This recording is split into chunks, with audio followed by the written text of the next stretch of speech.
Houston was obedient in an uncomfortable situation because of his motivation.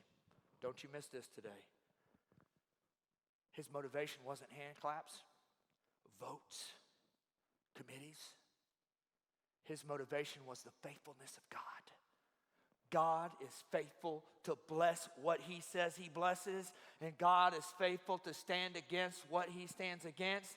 Dewey Houston, if it wasn't for him, I wouldn't be here today.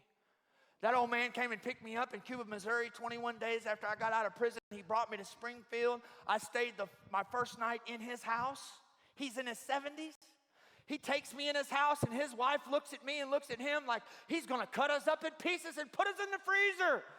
What are you thinking, you crazy old man? She didn't even know I was coming. They made a pallet for me in the middle of the floor, and I stayed the night. I watched the ceiling fan turn in circles, and I thought, God brought me here. He dropped me off at 636 North Boonville Avenue at the Harbor House Salvation Army. When Dewey passed away in 2012, we started a newsletter called The Dewey with his picture. It goes to prisoners all over America. And his ministry is still striving and thriving today. Every church I preach at, I tell them all about Dewey Houston and what he did for me.